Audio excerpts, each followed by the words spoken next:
Boa noite, irmãos. Louvamos a Deus pela oportunidade de estar mais uma vez juntos para refletir sobre assuntos tão pertinentes, diz respeito à história, tradição, herança, identidade batista, que pode ser realmente a reflexão, pode ser realmente muito útil para a nossa edificação e para a missão da igreja nos nossos dias. Antes de efetivamente começar a fala de hoje, eu queria, a pedido aí do pastor André, sugerir 3 leituras para vocês. São 3 livros pequenos, no que tange o volume, mas livros importantes. Eu queria começar por este, do John Norcott, muito pouco conhecido. Ele foi um batista do século XVII, e essa obra é fonte primária para quem quer compreender. Ok. Obrigado, irmão. Para quem quer compreender o modo dos batistas, o entendimento dos batistas sobre o batismo, credobatismo. Então, esse livro foi escrito no século XVII.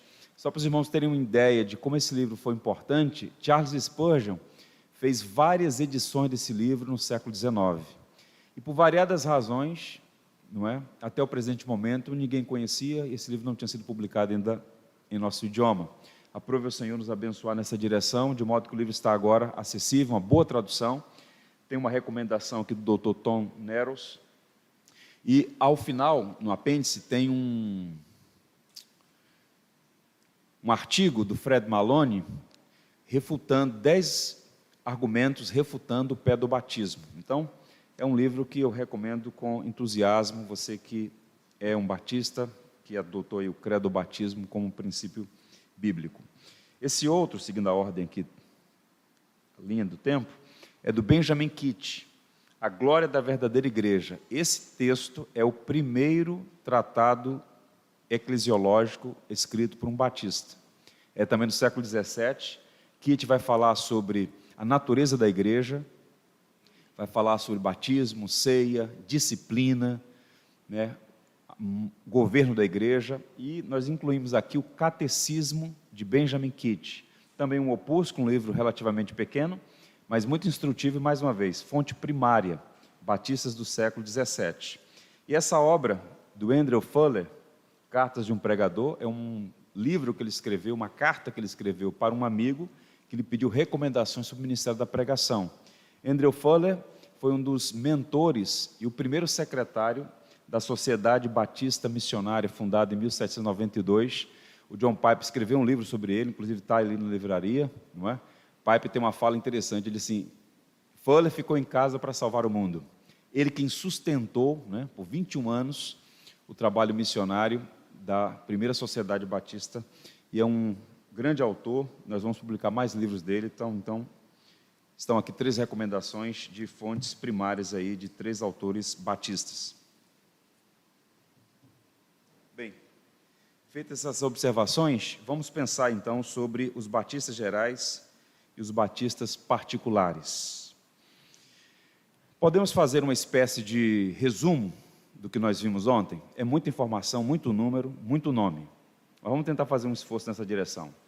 Século XVI. Início do século XVI, o que está acontecendo na Europa? Um movimento que, para muitos estudiosos, é o maior acontecimento do milênio passado. A Reforma Protestante reconfigura a Europa. É um evento realmente de grande importância. E esse movimento ele está acontecendo simultaneamente em vários países. Tem um marco histórico na Alemanha, na Wittenberg de Martinho Lutero, mas está acontecendo em outros países, em maior e menor grau. E também chegou à Inglaterra. A Inglaterra, no século XVI, tem um rei, que assume o trono aos 26 anos de idade, é um rei católico até a medula, Henrique VIII. Ele recebe o título de defensor da fé, porque ele faz oposição e resistências às ideias reformistas, e está tudo indo muito bem, até que ele entra em conflito com a Igreja Romana por causa do seu interesse no divórcio. O fato é que ele emite um decreto, o Ato de Supremacia, 1534, e a partir daí a Igreja anglicana surge como uma igreja autônoma, juridicamente autônoma em relação a Roma, mas continua católica em suas teses, em sua prática litúrgica, tudo mais. Com a morte de Henrique VIII, assume o trono o seu filho, que foi criado, formado por tutores protestantes, Eduardo VI, mas, por um mistério da providência, ele vem a falecer muito jovem, mas o período curto de tempo que ele ocupou o trono, ele conseguiu, por meio de seus assessores, sobretudo o arcebispo da Cantuária, Thomas Cranmer, empreender muitas reformas na igreja anglicana. Pois bem, ele falece, assume a sua irmã, Maria Tudor, a Maria Sanguinária, e aí um processo de perseguição, fala-se de 2.000 aprisionamentos e mortes, né? Vários homens fogem, outros são presos e assassinados. Ela também vem a óbito, assume então Elizabeth e faz o acordo elisabetano, que é uma via média, uma igreja calvinista na sua teologia, mas erastiniana, católica, na sua liturgia e em outras práticas. É nesse bojo que o movimento puritano está surgindo.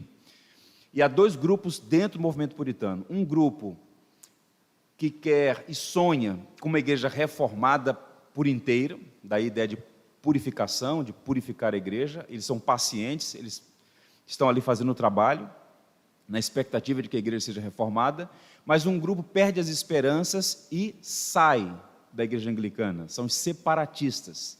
Dentro dos separatistas havia grupos chamados de dissidentes, que foram inclusive perseguidos pelos puritanos.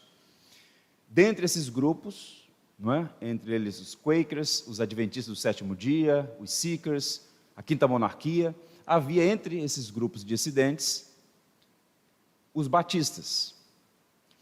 E eu partilhei com os irmãos aqui rapidamente 3 teorias sobre o surgimento dos batistas. A teoria sucessionista, que não tem fundamento, é inconsistente, mas muito popular, que ganhou muita força aqui no Brasil por meio de um livro chamado Rastro de Sangue, do J. Carroll, por conta do movimento landmarquista, século XIX, Estados Unidos da América. A teoria do anabatismo, que tem inclusive alguns historiadores que a defendem, mas seguindo na linha de historiadores como Kenneth Lau Tourette, um historiador batista, e mais recentemente Michael Hake, Thomas Neros, Timothy George, nós advogamos então a tese de que os batistas surgem no solo inglês a partir do movimento puritano, século XVII. Pois bem, agora preciso dizer algumas coisas sobre esses dois grupos, né? Essa expressão batistas gerais, batistas particulares, essa nomenclatura, essa adjetivação, diz respeito à perspectiva soteriológica. Os batistas gerais, eles acreditavam, por isso eles são arminianos, que Cristo morreu por cada indivíduo, por todas as pessoas. E os batistas particulares, Cristo morreu pela igreja, pelos eleitos. Então, essa distinção é basicamente no que tange à extensão da obra expiatória de Cristo. No primeiro momento, essa linha divisória é muito tênue, tanto é que alguns batistas gerais, por exemplo, eles criam na depravação radical, depravação total. Então, não era muito fechado os 5 pontos do calvinismo. Lembra, por exemplo, que é no início do século XVII que aquele debate está acontecendo na Holanda. Os 5 pontos dos calvinistas, uma refutação aos arminianos. Pois bem, então vamos fazer um panorama geral de quem eram esses batistas gerais, como é que essa igreja surge, e também dos batistas particulares, pensando nos principais personagens, suas proposições, as confissões de fé. E no segundo momento, vamos pensar sobre 3 distintivos desses gigantes batistas e que fazem parte do DNA de uma legítima, de uma verdadeira igreja batista. Pois bem, há 2 nomes muito importantes nesse processo, John Smith e Thomas Harris. Desde o início do século XVII, foram as 2 personalidades que mais influenciaram os passos dos primeiros batistas. Ambos eram ingleses, ambos foram criados dentro do contexto da igreja anglicana, ok? Mas também fizeram parte daquele movimento de reforma. Eles também foram influenciados pelo puritanismo e ambos saíram da igreja anglicana. Naquele período de perseguição, eles então vão para Holanda, e ali surge esse primeiro movimento chamado batista. E aí eu quero começar por essa figura aí, que é o John Smith. Pois bem, quem é John Smith? Ele faz o seu curso de bacharelado e mestrado na Universidade de Cambridge, lembrando que, nesse momento, eles podem estudar porque estão vinculados à igreja anglicana. Muitos dissidentes separatistas não puderam estudar porque só podiam ter acesso às universidades quem estava conformado com a igreja estatal, com a igreja oficial. John Gill, por exemplo, não teve acesso. John Gill, um autodidata, estudou por conta própria, porque não teve acesso às grandes universidades inglesas. Mas no caso de John Smith, a gente está falando aí, final do século XVI, ele teve acesso à universidade e lá teve a sua formação. E Cambridge era um berço, uma espécie de útero do puritanismo. Muitos puritanos foram formados naquela complexa, ampla, grande universidade. Pois bem, ele então recebe influência dos puritanos, mas, diferente de alguns, ele então decide abandonar a igreja anglicana. E ele então foge com um grupo de irmãos, um grupo pequeno, de 40 e poucas pessoas, então ele vai para a Holanda. Nós estamos falando aí de 1607, então início do século XVII. Ele começa uma congregação na Inglaterra, por conta da perseguição, então ele vai com esse grupo para a Holanda, 1608. Chegando lá, ele procura um pastor por nome Francis Johnson, que foi o seu mentor e professor na Universidade de Cambridge, que já também tinha feito esse percurso, esse movimento para a Holanda. E por que os ingleses iam para a Holanda? Por duas razões. Primeiro, por questão de geografia, muito perto. E segundo, porque a Holanda, repito, era um país aberto, um país reformado, e estava surfando um crescimento econômico exponencial. Então, as pessoas iam por conta da liberdade e também das possibilidades de recomeçar a vida. Então, ele vai para a Holanda, para a cidade de Amsterdã, ele começa a congregar uma congregação que lá já estava. Só que, de imediato, já surge um problema. Esses puritanos que foram com Francis Johnson para lá, eles tinham toda aquela teologia reformada calvinista, mas o John Smith já tinha algumas perspectivas, até por influências variadas, que entrou então em choque com aquela congregação. E ele escreveu um livro, talvez o primeiro, As Diferenças entre as Igrejas Separatistas. Uma das diferenças, vejam como isso é interessante, como estudar história é importante. Na igreja de Francis Johnson, havia apenas um pastor titular para aquela congregação. E o Smith defendia que houvesse uma pluralidade de presbíteros. Não sei porque ele estava, talvez, querendo já um espaço naquela igreja, mas o fato é que já entrou em conflito. Então, eles têm que deixar aquela congregação e eles passam a frequentar uma congregação menonita, que também era muito forte na Holanda. Smith escreve, em 1609, um livro chamado O Caráter da Besta. Esse livro está disponível, inclusive vamos publicar mais à frente uma série de documentos primários, fontes primárias, e esse texto, ele faz uma refutação do batismo infantil, o que era um choque para a época, e ele é convencido de que o batismo dele não tinha validade. O que é que ele faz então? Ele batiza a si mesmo.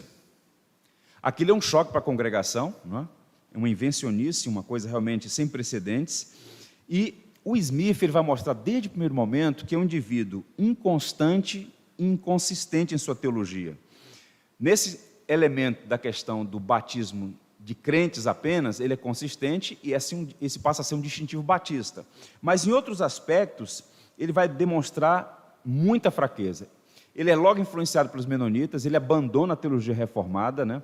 E vai demonstrar algumas atitudes, inclusive documentadas, que vai levar, inclusive, a congregação a rejeitá-lo. E a congregação sai mais à frente com Thomas Elvis.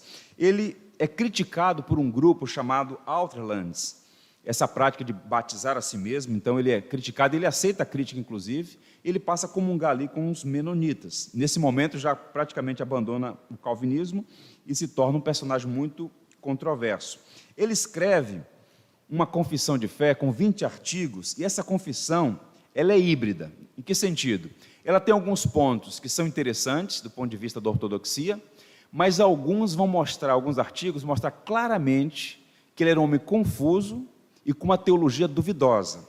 Para mostrar aos irmãos, alguns desses artigos do Smith. Olha só, sobre o batismo ele diz o seguinte: nós cremos com o coração e com a boca confessamos que o batismo é um sinal externo da remissão de pecados, de morte e ressurreição, e, portanto, não pertence aos infantes. Isso ele já havia dito no livro Caráter da Besta. E agora, com essa confissão pessoal, com esses 20 artigos, ele então declaradamente, publicamente, documentalmente, rompe com a prática normativa daqueles dias, o conceito de batismo infantil. Então, passa a ser uma prática dos batistas, que já estava presente também no movimento anabatista desde o século anterior. Agora, por algumas influências, ele se torna, em alguma medida, um pelagiano. Ele tem algumas atitudes, ele subscreve algumas doutrinas que são claramente pelagianas, isso está documentado. Por exemplo, nós cremos com o coração e com a boca confessamos que não há pecado original, nenhum pecado de origem ou descendência, mas todo pecado é real e voluntário, isto é, uma palavra, uma ação ou um plano contra a lei de Deus, e, portanto, infantes estão sem pecado. John Smith defendia, nesse momento da sua vida, que o homem nasce sem pecado. Isso é claramente uma doutrina pelagiana.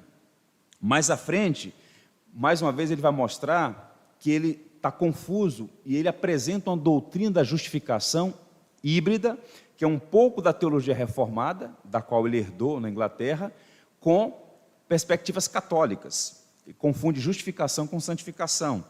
Deixa eu ler para vocês. Que a justificação do homem diante do tribunal divino, que é tanto o trâmite de justiça quanto da misericórdia, consiste parcialmente da imputação da justiça de Cristo, aprendida pela fé, e parcialmente da justiça inerente em sua própria santificação, pela operação do Espírito Santo, que é chamada de regeneração ou santificação, pois é justo aquele que pratica a justiça. Então, percebam, é um homem confuso. E por conta dessas práticas e dessas posições teológicas, o grupo, parte do substancial do grupo que ele levou para a Inglaterra, rompe com ele, e há um autor, um escritor norte-americano chamado Michael Thompson, ele vai dar uma informação muito curiosa, vejam isso. Smith, que morreria em 1612, antes de ser formalmente aceito pelos menonitas, foi excomungado por sua própria igreja por sua heresia anabatista. Então o pastor foi excluído pela membresia. Foi basicamente o que aconteceu.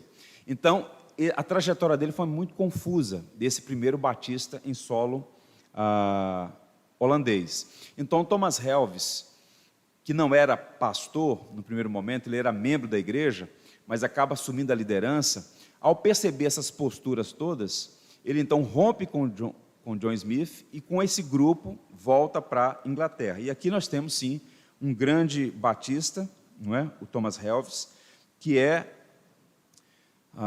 um homem de grandes valores e tem certamente deu muitas contribuições e é um personagem importante na tradição batista, em particular entre os batistas gerais. Então ele volta para a Inglaterra em 1611 e é curioso porque ele vai promover uma confissão de fé. Também era muito comum naquele tempo os pastores demonstrarem suas crenças por meio de confissões particulares. Escreviam as suas confissões. E o Helves também fez uma em 1611. Eu vou mostrar para mais à frente para vocês. Então, em 1612, ele volta para a Inglaterra. O grupo é muito pequeno, nós estamos falando de 10 pessoas apenas. E assim que ele volta para a Inglaterra, ele publica um livro, que também está disponível, ainda por enquanto apenas em inglês. Um livro chama-se Uma Breve Declaração do Mistério da Iniquidade. E ele, nesse livro, basicamente, ele faz duas coisas.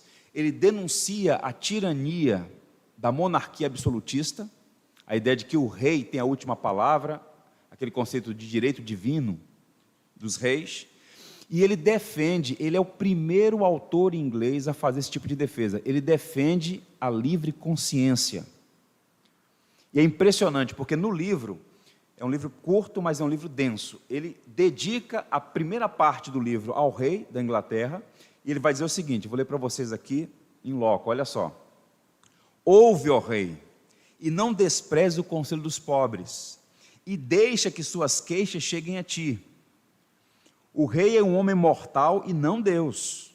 Portanto, não tem poder sobre as almas imortais de seus súditos para fazer leis e ordenanças para eles e para estabelecer senhores espirituais sobre eles. Nem pode o rei ser juiz entre Deus e o homem, que eles sejam hereges, turcos, judeus, ou seja o que for. Não cabe ao poder terreno puni-los na menor medida. O que Thomas Helves vai fazer aqui é estabelecer um princípio que vai ser uma marca distintiva dos batistas desde o século XVII, a liberdade religiosa, a liberdade de consciência. Nesse mesmo momento, do outro lado do Atlântico, com Roger Williams, 1 ou 2 décadas depois, quando eles começam a ser perseguidos por puritanos de outras tradições, eles têm que fugir por conta disso, e Roger Williams funda uma província, Rhode Island, com esse princípio que Thomas Helves está estabelecendo aqui.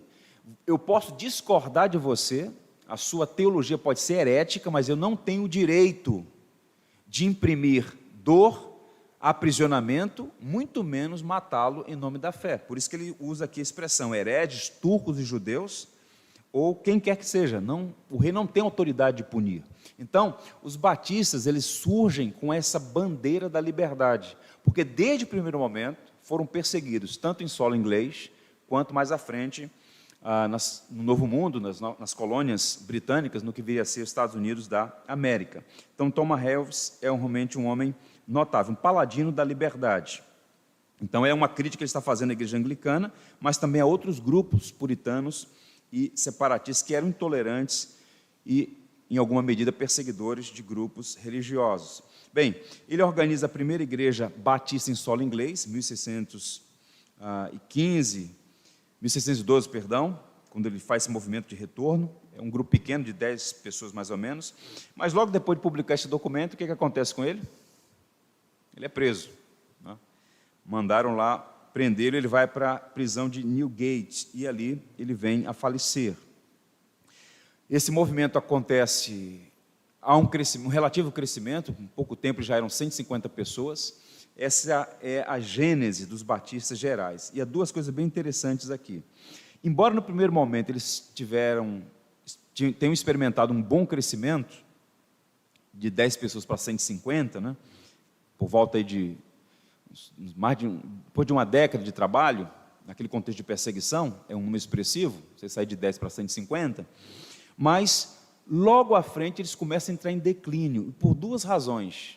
Vejam como são as coisas. Primeiro, talvez até pela herança menonita, também muito confusa, eles tinham a estranha resistência em construir edifícios, só se reuniam em casas. Então, os primeiros batistas gerais, eles tinham resistência para espaços, casas de oração ou templos religiosos. Então, esse é um primeiro problema. E segundo, a política de endogamia. Eles eram tão restritos que só era possível casar os filhos com membros da própria igreja. Obviamente que isso deu problema. Então, esses dois elementos, segundo muitos historiadores, criaram dificuldades para os batistas gerais.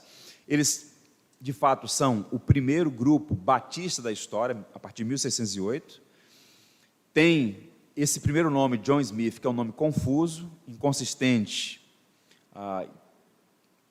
confuso, eu diria. Thomas Helves é um paladino da liberdade, embora ele tenha rejeitado muitas proposições de dogmas próprios da teologia reformada. Eles começam a crescer, mas entram em declínio.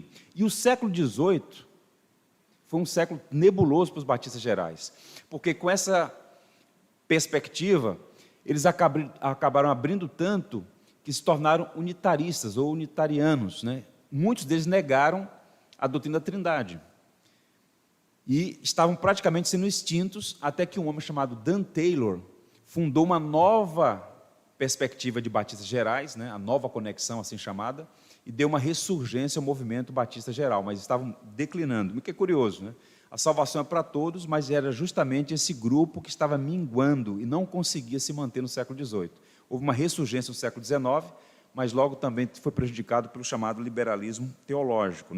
Então, é preciso dizer isso. Bem, deixa eu ver aqui se aparece uma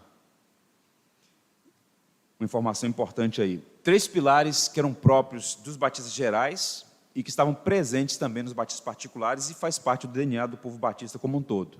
A liberdade de consciência, separação entre igreja e Estado e o batismo do crente. Embora todos os primeiros batistas, até 1638, praticaram o batismo por aspersão ou efusão. O batismo por imersão começa com os batistas calvinistas mais à frente, eu vou mostrar a vocês aí. Bem, olha só o que diz um historiador da igreja. Os batistas gerais sempre representaram uma parte pequena da vida batista na Inglaterra, e uma parte ainda menor na América. Sua influência sobre as principais correntes do movimento batista nesses países me parece ter sido mínima. E por que é importante dizer isso aqui? Lembra que eu falei para vocês ontem que o papel do historiador é ser honesto, ter integridade intelectual. O primeiro grupo batista é arminiano. Ok? John Smith, com todas as suas crises, o Thomas Helves, que de fato tinha suas limitações teológicas, digamos assim, mas foi um paladino da liberdade. Mas, ao contrário do que muitas pessoas pensam, sobretudo no Brasil, não é? Em que o batista calvinista é quase um leproso, a gênese batista, a concreção do movimento batista está estreitamente conectada ao movimento reformado. E tanto na Europa quanto nos Estados Unidos, o grupo que mais cresceu foi o grupo dos batistas calvinistas.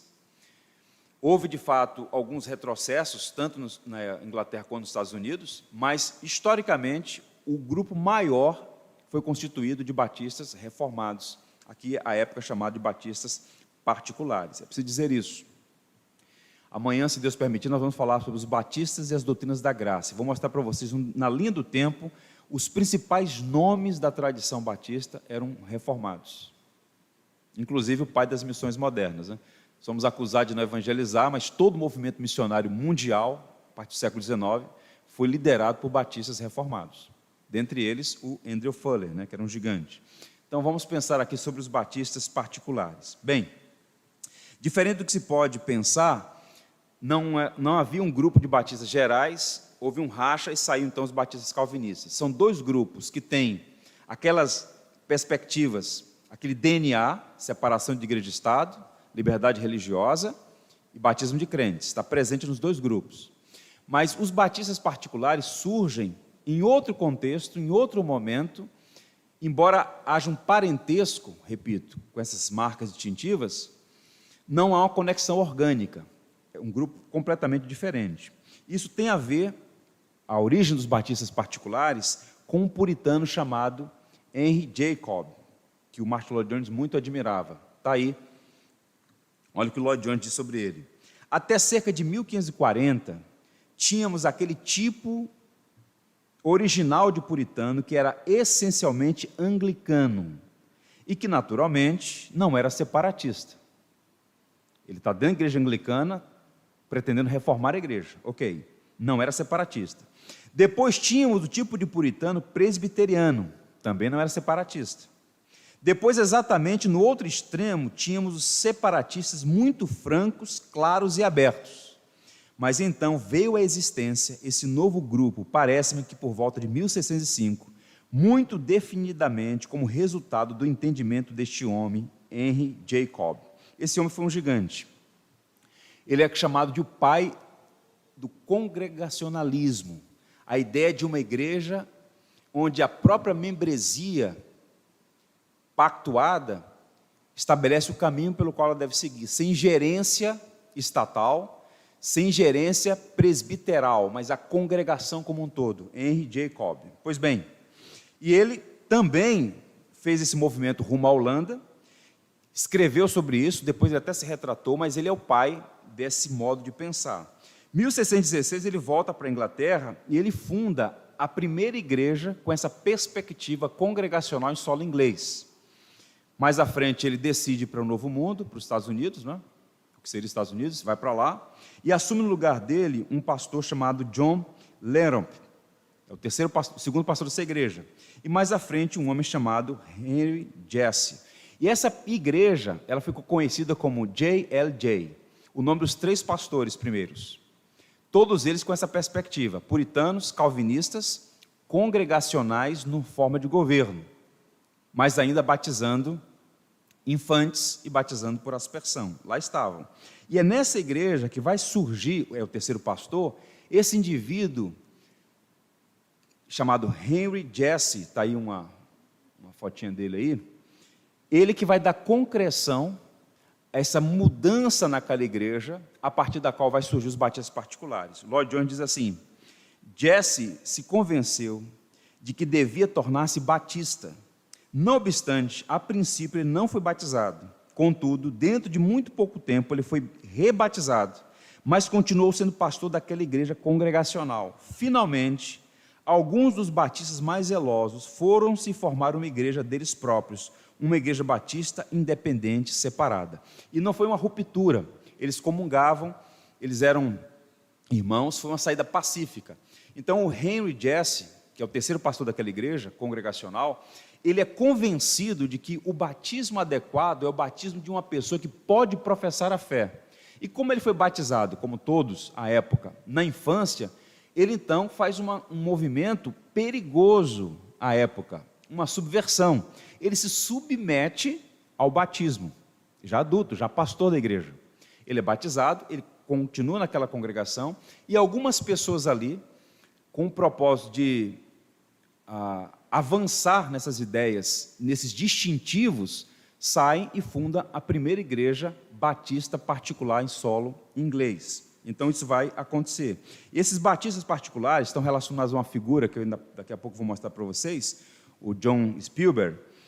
É bem interessante esse personagem, mas observe o que eles vão fazer já no início, esse grupo de batistas particulares. Eles vão fazer, primeiro, publicar uma confissão de fé. A confissão de fé é de 1644. Só um detalhe, 2 anos antes da confissão de fé de Westminster. Era um grupo de 7 igrejas batistas, né, com um total aí de 100 e poucas pessoas.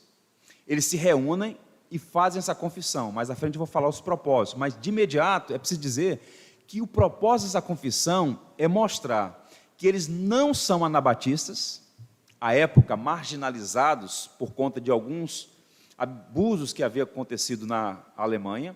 Então, esse grupo diz, olha, começa o preâmbulo da confissão seguinte: nós somos comumente chamados e falsamente chamados de anabatistas, mas nós não somos anabatistas. E também para mostrar por meio desse documento que eles estavam alinhados com a teologia reformada de todos os puritanos, embora tivessem os distintivos. O que é muito comum hoje. O batista reformado é alguém que na soteriologia, por exemplo, ele está alinhado com outras tradições reformadas, mas os distintivos nós não abrimos mão, dentre os quais membresia regenerada, que é o conceito de batismo de crente, e o modelo congregacional de governo da igreja. Segundo, eles organizaram uma associação batista de Londres, com 7 igrejas. E qual era o propósito? Juntos somos mais fortes. Então, ao mesmo tempo que eles advogavam a autonomia da igreja local, eles não quiseram andar sozinhos. A igreja batista ela deve manter o princípio da autonomia da igreja local, sem receber ingerência e apitos de fora, mas é preciso que haja uma cooperação, é preciso que haja uma interdependência. Com que propósito? Apoio mútuo e unir forças para dar concreção à missão. E foi assim que os batistas conseguiram avançar. Foi fundada então essa Associação dos Pastores Batistas de Londres. E terceiro, cultivar um bom relacionamento com as autoridades civis e cooperaram com outras tradições.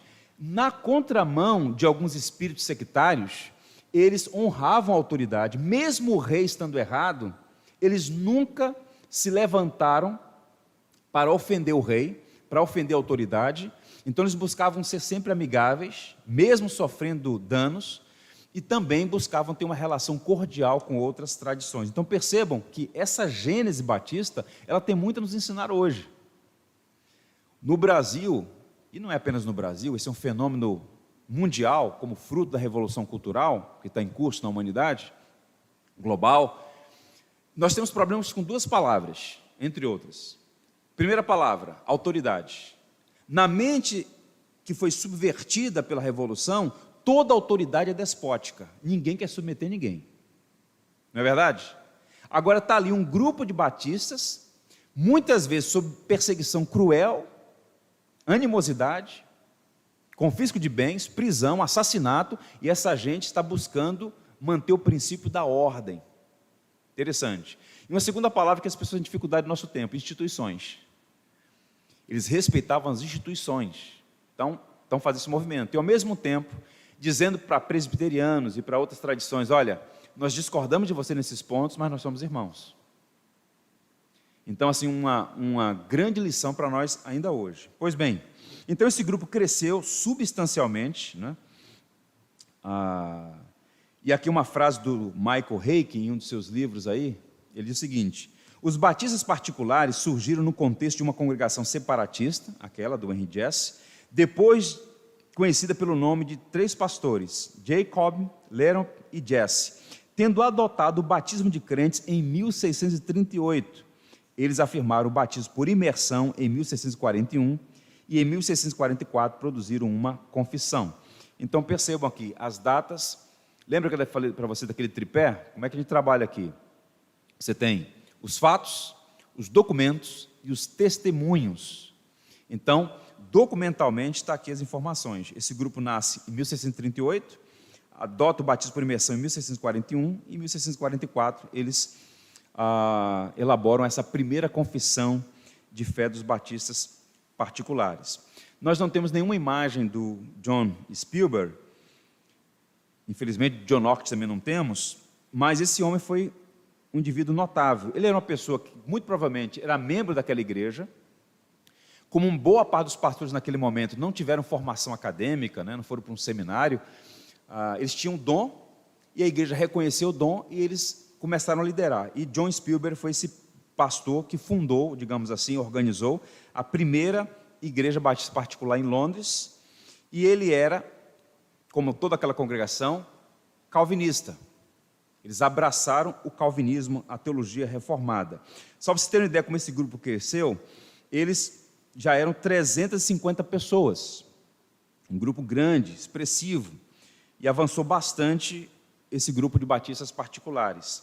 E como expressão da teologia de Spielberg e de outros pastores batistas de Londres, essa primeira confissão de fé, ela é claramente uma confissão reformada. Certamente que eles não escreveram a partir do nada, eles receberam outras influências, mas o documento é um documento incontestavelmente calvinista. Essa é a gênese dos batistas particulares. Nesse movimento de crescimento de igreja, ela começa a crescer exponencialmente, mesmo debaixo de perseguição. Uma coisa curiosa é que, lembra daqueles números, são muitas informações, mas tenta pensar nesse quadro geral. Charles I, ele entra em conflito com o parlamento é puritano, / presbiteriano. Há uma guerra civil, ele é condenado e executado. Por um período, a Inglaterra é uma república, sob o protetorado de Oliver Cromwell. Cromwell tinha no seu parlamento, no seu exército, batistas. Ele era amigo de muitos batistas. Naquele período, houve uma relativa paz e os batistas cresceram exponencialmente. Quando surge a restauração da monarquia com Charles II, aí a coisa complica mais uma vez, mas os batistas estão consolidados em toda a Inglaterra. O número cresceu substancialmente. Não era apenas 7 igrejas em Londres, estava espalhada em toda a Inglaterra, depois da restauração. E quando houve a Revolução Gloriosa, 1688, aí então, com esse edito de tolerância, que eles têm total liberdade, começam a crescer e se tornam uma potência nas Ilhas Britânicas, né? Basta observar, em 1688 eles publicam a segunda confissão de fé e continuam avançando e eclode grande movimento missionário no século XIX. À medida que as igrejas estão crescendo, surgem novos líderes. E aí nós temos um trio aí que é extraordinário. As imagens deles na internet eram assim, muito complicadas. Eu falei assim, vamos dar uma moral, vamos dar uma arrumada aí, vamos botar um Photoshop. Aí nós contratamos um profissional, demos uma moral para eles aí, ficaram elegantes, né? Então nós temos aí o Henry Knollys, na sequência aí, é o primeiro batista com doutorado na história. Ele estudou em Cambridge, né? Então, ele, como todos os outros, era um anglicano, que depois enamorou-se da teologia reformada por meio do movimento puritano e se torna um separatista e, por fim, um batista, né? E ele viveu muito, ele viveu até 93 anos, o que à época era um fenômeno, né? E ele entrou em algumas controvérsias com os chamados pentecostais da época, né, que era um grupo chamado Seekers, que queriam ter experiências místicas desassociadas das Escrituras. Então ele escreveu contra esse grupo, entrou em algumas controvérsias com eles, e ele escreveu um sermão muito conhecido, Cristo Exaltado. Você vê nessa teologia do sermão dele, claramente uma perspectiva cristocêntrica, alguém preocupado em exaltar a pessoa e a obra de Cristo. Foi um homem notável, o Knowles. Um segundo nome aí é o Benjamin Kitt. Ele foi somente o maior teólogo batista do século XVII. E aqui uma coisa curiosa. Primeiro, ele era um batista arminiano. Se converteu, se tornou um batista calvinista. E aí, ele sai do interior, vem para Londres e faz um trabalho maravilhoso ali na cidade de Londres. E ele escreveu muito, né?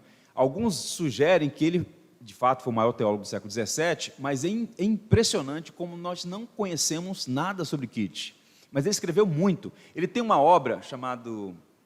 Esqueci agora o primeiro nome daquele livro, eu não anotei aqui. Seria uma espécie de revelação dos mistérios nas parábolas, em que ele comenta todas as parábolas de Cristo. É um livro fantástico, esse livro do Benjamin Kitt. Ele escreveu sobre muitas coisas, um teólogo muito capaz. E ele ajudou muitas igrejas, porque ele acabava sendo assim um mentor das igrejas. Então, aquele tratado que eu mostrei para vocês sobre eclesiologia, ele escreveu um catecismo, ele estava sendo não apenas um pastor para a igreja local, mas uma espécie de referência para as igrejas batistas particulares naquele período. E uma coisa muito interessante, ainda há pouco eu comentei aqui, eu acho que foi com o Wesley, nós cantamos ainda há pouco aqui, não é? Nós ouvimos umas irmãs cantar um hino belíssimo, em seguida a igreja se colocou em pé, nós cantamos 2 hinos, depois um terceiro hino. Isso é maravilhoso. A igreja cantando. O canto congregacional faz parte do tripé do culto cristão, que é basicamente oração, canto congregacional e pregação. Agora, o que é curioso, nas igrejas da Inglaterra no século XVII, crente não cantava. Ficava no banco ouvindo o canto coral. É Benjamin Kitt o pai da inódia do canto congregacional. Uma dívida que os crentes têm com os batistas, não é? Ele falou, não, a igreja tem que cantar. Isso está presente no Antigo Testamento, está presente no Novo Testamento. Então ele começou a ensaiar, teve que aprovar na Assembleia como bom batista, né? Os favoráveis a cantar na igreja, levantam a mão. Os favoráveis, por favor, saiam daqui. Então, os contrários saiam daqui. Então eles começaram a cantar uns salmos, e aí pegou aquilo, Isaac Watts, né, que é um enólogo também muito conhecido, e outros, surfaram na onda, mas Benjamin Kitt, ele deu grande concreção ao canto congregacional, um homem importante. Se Deus quiser, nós vamos publicar alguns livros dele aí mais à frente. Opa, deixa eu voltar aqui, antes de falar de Bunyan. Faltou falar do Kiffen ali, né? O Kiffen. E esse aí foi aquele empresário, digamos assim, né, que cresceu substancialmente, do ponto de vista econômico, se tornou muito rico, né, e usou seus recursos para a causa do Evangelho. Então ele plantou igrejas, ele deu subsídio para a plantação de novas igrejas, emprestou dinheiro para o rei, né? O rei pediu, o que ele ia fazer? Então, libertou pessoas que estavam sendo presas por conta da sua fé, fianças, né? Inclusive, nesse livro é dito lá, 12 pastores batistas gerais iam ser enforcados. Ele apelou às autoridades, falou assim, eu pago pela soltura deles. Ele pagou. Então, o Kiffen é um homem impressionante. Teve algumas tristezas na vida dele, o rei que conta isso, né? A tristeza, por exemplo, seus netos estavam envolvidos num movimento para depor o rei. E aí eles foram presos, e por mais que ele tenha feito lá os seus apelos, os netos dele foram enforcados por conspiração. Mas, enfim, 3 notáveis batistas do século XVII a quem nós devemos muito, né? Deram uma grande contribuição. O Bunyan é o mais conhecido deles todos, né? Por conta, sobretudo, do livro Peregrino, embora John Bunyan não tenha escrito apenas obras alegóricas, né? Ele escreveu obras de alta densidade teológica.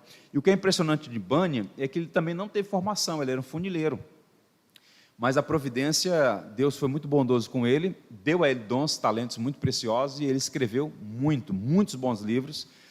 e teve algumas amarguras na vida dele, como, por exemplo, passar 12 anos preso, mas, como diz o Pipe naquele livro, né, aquela série Os Cisnes Não Estão em Silêncio, foi como José no Egito, lá no calabouço, né? Deus transformou aquele mal em bem, não apenas para ele, mas para a igreja, porque O Peregrino, por exemplo, foi um livro, por muito tempo, o segundo livro mais lido no mundo, pelo menos um livro na língua inglesa. Bem, houve então um crescimento substancial das igrejas particulares. Ao final daquele período, já eram 47 igrejas espalhadas na Inglaterra. Tente imaginar o que é isso. 47 igrejas é muita igreja para aquele contexto, né? Muita igreja mesmo. E eles avançaram substancialmente.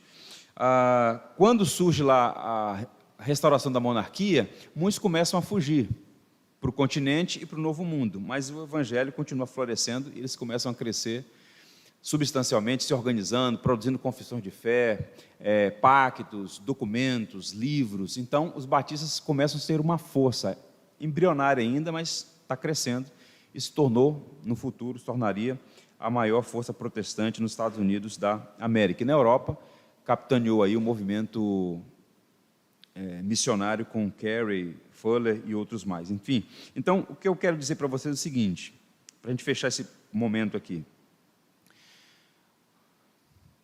Lembra que eu disse ontem para vocês? A gente precisa encontrar uma via média. Por muito tempo, até por influência do landmarquismo, havia batistas que tinham mais orgulho de serem batistas do que discípulos de Cristo. Era o chamado batista do Papa Amarelo, né? Então, só os batistas estão certos. Eu, por exemplo, assumi uma igreja em 2004, que em 42 anos, até aquele momento, nenhum outro pregador, exceto batista, tinha assumido aquele púlpito.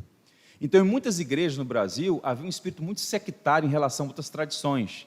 Muito dessa mentalidade landmarquista. Né? Muito dessa mentalidade landmarquista. E o que é curioso notar é que isso não tem relação na história da igreja até o movimento landmarquista do século XIX, tanto é que eles tinham boas relações com outras tradições na Inglaterra, embora muitas vezes fossem perseguidos. No Novo Mundo, o John Owen, por exemplo, patrocinou as obras do John Bunyan, quando soube que os puritanos estavam perseguindo, especificamente os congregacionais, né? Ele e Thomas Goodwin e outros, 3 ministros, escreveram uma carta pedindo tolerância aos batistas, porque eles tinham convicções que deveriam ser examinadas à luz das Escrituras, o John Owen já cedendo algumas perspectivas e dos distintivos batistas. Então, percebam que nós não podemos achar que a igreja batista, somente a igreja batista está certa. Agora, por outro lado, nessa cultura pós-denominacional, as pessoas às vezes são membros de uma igreja batista por conveniência, por uma circunstância, porque a igreja é perto de casa, porque tem um amigo, porque a pregação é boa, mas não consegue perceber a riqueza dessa tradição. Quer ver um exemplo disso? E eu tenho viajado o Brasil, e eu tenho visto tantas situações. Ainda há pouco, agora à tarde, recebi um telefonema de um irmão de Tocantins. O governo congregacional é um dos elementos distintivos da Igreja Batista. O pastor tem autoridade, nós devemos respeitar a figura de autoridade do pastor, é importante que haja uma pluralidade de presbíteros na igreja, mas percebam, se você é membro de uma igreja batista raiz, você não é um nome numa folha de papel. Você tem, à luz das Escrituras, à luz da tradição batista e à luz de um bom estatuto, o dever e o direito de participar da vida da igreja, por meio de suas assembleias. Agora, observe o que está acontecendo nos últimos anos. Assembleias esvaziadas, né? As pessoas olham para as assembleias de igreja como se fosse reunião de condomínio, né? Aquelas coisas, não, o pessoal decide lá, se houver algum problema a gente depois resolve. Mas veja como é importante você entender esses distintivos batistas para ser um batista com convicção. E se você entender que tem algum elemento na igreja batista que contraria suas convicções e a sua consciência, você então toma a decisão de procurar congregar em uma igreja em que haja alinhamento com as suas convicções à luz das Escrituras. Então, esse é um ponto interessante. Então, nem a idolatria, nem o desprezo. Então, assim, eu acho que é bem interessante. Um testemunho final para a gente fazer um intervalo. Alguns anos atrás, nós fizemos uma viagem para falar numa conferência no sul da Espanha. Lembra que eu falei para vocês que a Espanha foi islamizada a partir do século VII? e tal, muita influência muçulmana, católica e tal. E nós fomos fazer uma conferência no sul da Espanha, na região de Granada, onde tem o complexo de Alhambra, é um negócio extraordinário, os palácios dos reis mouros, né? Inclusive o palácio de Carlos V, que foi imperador. Enfim, fizemos uma conferência em Granada e fomos a Córdoba, a histórica cidade de Córdoba, onde a rainha Isabel e o rei Fernando Aragão concedeu as cartas a Cristóvão Colombo e patrocinou as viagens de descobrimento. Chegando lá, já por contatos, né, que a gente tinha e tal, conhecemos a primeira igreja batista de Córdoba, a maior igreja do sul da Espanha. Vocês têm ideia de quantos membros tem a igreja? 250 membros, no coração de Córdoba, no centro da cidade. E aí eles prepararam uma mesa para a gente, um café e tal. O pastor é um excelente pregador, chamado Israel Sanz, fantástico pregador. E aí eles nos receberam ali e tal. E o pai dele, um ancião, falou: olha, como nós estamos felizes em receber vocês aqui. Aí sentou à mesa, começou a conversar e tal, e contando das histórias, das perseguições, dos apedrejamentos, de jogar literalmente pedra nas paredes da igreja, de olhar para o batista, o evangélico, de cima para baixo, como cidadão de segunda categoria, e falar: hoje nós estamos numa situação muito confortável, por conta da questão dos direitos, né, da chamada tolerância e tal, mas ele viveu aquela geração antiga, com aquele catolicismo tridentino, muita perseguição, e ele estava ali nos recebendo na igreja com muita alegria, porque ele, nas palavras dele, como é bom receber irmãos da mesma fé e ordem. Então, isso é interessante, porque essa comunidade batista global, você vai no Sri Lanka, você tem gente, você vai para Israel, primeira igreja batista de Jerusalém, lá está. Você vai a Cuba, como eu fui algumas vezes, nas igrejas batistas de Cuba, igreja florescente, crescendo cada vez mais. Então, essa grande comunidade que surgiu aqui, ó, nesse solo inglês, perseguida, maltratada, vilipendiada, muita gente derramou suor, sangue, lágrimas, por conta desses distintivos. E hoje, por vezes, né, por conta de uma frouxidão moral, por conta de entendimento e outras coisas mais, nós não valorizamos essa tradição. Então, estou dizendo isso para os irmãos como um coração, como um pastor. Não podemos nem divinizar, idolatrar isso, não é? Nós somos um só rebanho, um só pastor, debaixo da autoridade de um só pastor, que é Cristo, mas, ao mesmo tempo, honrar a memória desses homens. Então, quando eu estou cantando aqui, por exemplo, eu falo: Senhor, eu quero te louvar pela vida daqueles que lutaram contra uma perspectiva hegemônica que queria proibir o crente de cantar no culto. Você está me entendendo? E impor, por exemplo, o batismo de uma criança que não tem nenhum entendimento. Então, foi de fato uma revolução, no bom sentido da palavra, o que esses primeiros batistas fizeram. E isso lhes custou muito, era mais conveniente batizar a criança. Não, já não tem valor, batiza mesmo para ficar aqui tranquilo.